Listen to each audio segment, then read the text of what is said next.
इस 11 महीने में मेरे साथ क्या क्या नहीं हुआ सर, उसकी थोड़ी सी बाज़गश्त होनी चाहिए। And this is very emotional sir. मेरे बेटे ने मुल्क से बाहर जाना था, छुपा के उसको एयरपोर्ट से वापस भेजा और पता नहीं क्या क्या नहीं हुआ सर। 4.5 महीने बाद अमंग ऑल माई कुलीग्स मुझे उठा लिया गया जी, लाहौर डिफेंस से। 14 दिन सर मैं कहीं रहा। 14 दिन में जो भी चिल्ला काटा सर, वापसी पे एक स्टेटमेंट दे दी थी जिसमें 20 सेकंड की एक वीडियो स्टेटमेंट दी कि मैं तहरीक इंसाफ जनूबी पंजाब की सदारत से इस्तीफा देता हूं और 9 मई की मजम्मत करता हूं, और मुझे आज़ाद कर दिया गया। आज़ाद तो हो गया सर, लेकिन एक जिंदा लाश हूं मैं, एक ऐसी जिंदा लाश जो ना सोच सकता है, ना समझ सकता है, ना बोल सकता है।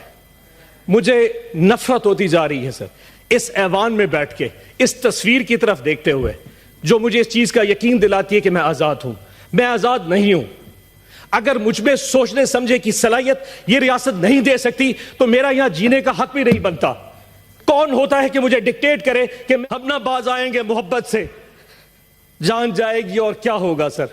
एक कैदी जो है वो देता है सर, मेरे अल्लाह के बाद एक कैदी मुझे मेरी ताकत देता है सर।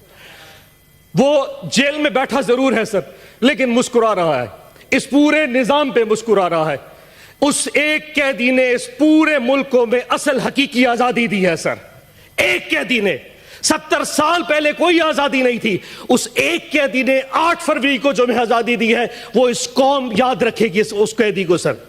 उस एक कैदी ने सारे निजाम को नंगा करके रख दिया है सर।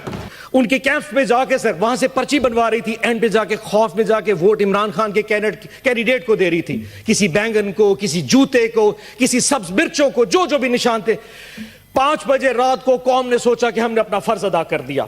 रात को कौम आई, सुबह 5 बजे तक पूरी कौम ऐसे जाग रही थी जैसे बैलेट बॉक्स के डब्बे उनके साथ पड़े हों, और वो कौम हिफाजत कर रही थी। नमाज पढ़ के कौम जब सोई तो 9 बजे उठी तो फिर निजाम उल्टा था।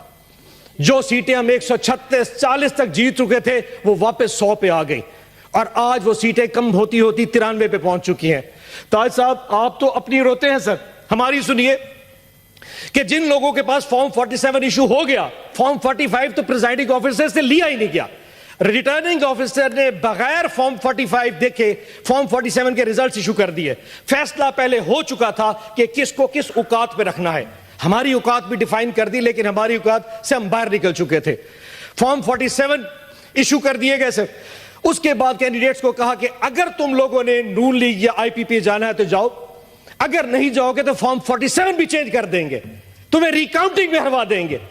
10 से ज्यादा हमारे एमपीएस इस वक्त नून लीग को ज्वाइन कर चुके हैं। सिद्दीकी साहब, इरफान सिद्दीकी साहब, 10 से ज्यादा हमारे आजाद पीटीआई के इंडिपेंडेंट जो हमारी टिकट पे निशान नहीं था उनके पास, जो जीत के इमरान खान की फोटो लगा के आए थे, वो इस वक्त आपके कैंप के बैठे हैं। ये कौन सा कानून है?